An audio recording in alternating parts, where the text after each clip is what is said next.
As daar nou een ding is wat ons mense goed kan doen, en dis om verskonings te hê. Nou ons praat oor gehoorsaamheid, dan moet jy weet dat God soek gehoorsaamheid by ons. Nou, gehoorsaamheid en geloof is altyd hand aan hand, want as die Here vir jou iets vra en jy moet geloof hê om dit te doen, dan moet jy ook luister vir die Here. Nou onthou, luister is, ek het gehoor en ek het gedoen, so dis baie belangrik. Gehoorsaamheid aan dit wat die Here sê.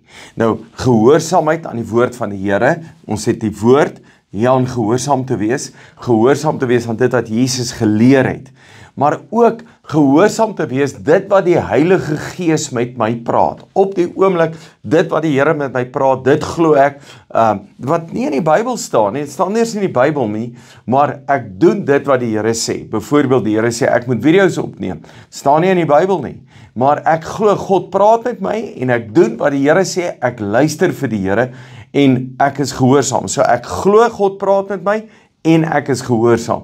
So wat soek God? God soek 'n geloofsaksie by ons. Dis belangrik. 'n Geloofsaksie. So dit help nie jy sê jy het geloof. Ja, ek hoor die Here, maar daar is geen aksie nie. Nou daai aksie is nie dat jy gered word nie. Dis juis uit jou redding uit. Juis omdat jy die Here liefhet, luister jy vir die Here en doen wat God sê. Nou wat belangrik van geloof is 3 goed. Is om te doen wat God sê, op die manier wat God sê, wanneer God so sê. So baie keer het ons 'n verskoning. Ek doen wat die Here sê, maar ek gaan dit so doen. Dis nie gehoorsaamheid nie. Om dit te doen op die manier wat die Here vir ons sê en wanneer die Here dit sê. Want baie mense weet die Here het met hom gepraat en hy het dit nog nie gedoen nie.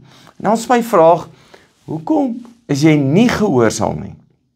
Ek dink, mense is nie gehoorsaam nie, want hy is net nie lus nie. Hoekom moet ek dit doen? Wat van daai ene? Ek moet dit altyd doen, en jy is eenvoudig net nie lus nie. Dis hoekom jy dit nie doen nie. Jy doen dit nie, want ek dink jy is hardkoppig. Jy wil nie luister nie. En dan begin jy effek in jou lewe, dat God begin stil raak in jou lewe, omdat jy net nie vir die Here luister nie. So daarvoor moet jy versigtig wees. Jy luister ook nie, want jy verstaan nie. Ja, Here, ek verstaan nie wat jy wil hê nie, ek verstaan nie hoekom ek dit moet doen nie, en nou gaan ek dit net nie doen nie. En jy moet verstaan, God gee nie die hele prentjie vir jou nie. Die Here soek 'n geloofsaksie by jou, hy soek 'n begin. As die Here vir jou iets sê, doen dit. En jy verstaan nie altyd hoekom en waarom nie, maar ek doen wat die Here sê, wanneer die Here dit sê, op die manier wat die Here dit sê, en dis wat belangrik is, vir die seun van die Here.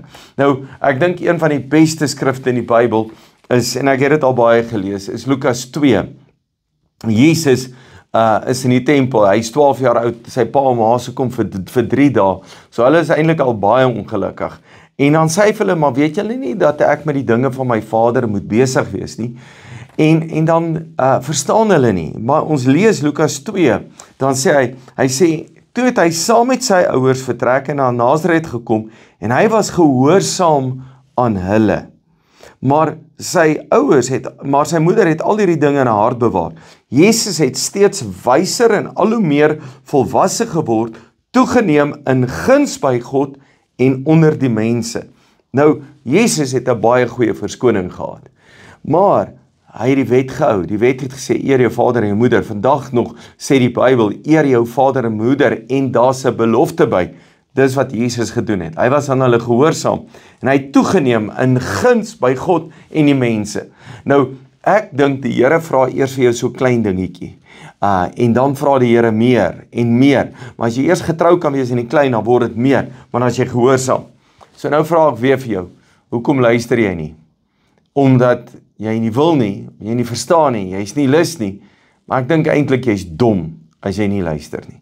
So ek vra jou, moenie dom wees nie, wees slim, en weet dat God wil jou gebruik, en God wil deur jou werk, en kom ons sê ja vir die Here.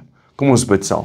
Vader, dankie dat jy met ons praat, en ek bid dat ons soos Jesus sal wees, en gehoorsaam sal wees, gehoorsaam aan dit wat u van ons sê, vir ons verwag, en ek bid dat u ons sal help. Bid vir elkeen wat na my luister, dat hulle u guns en goedheid sal beleef, in die naam van Jesus. Amen. Dankie dat jy luister. Jy's 'n great blessing.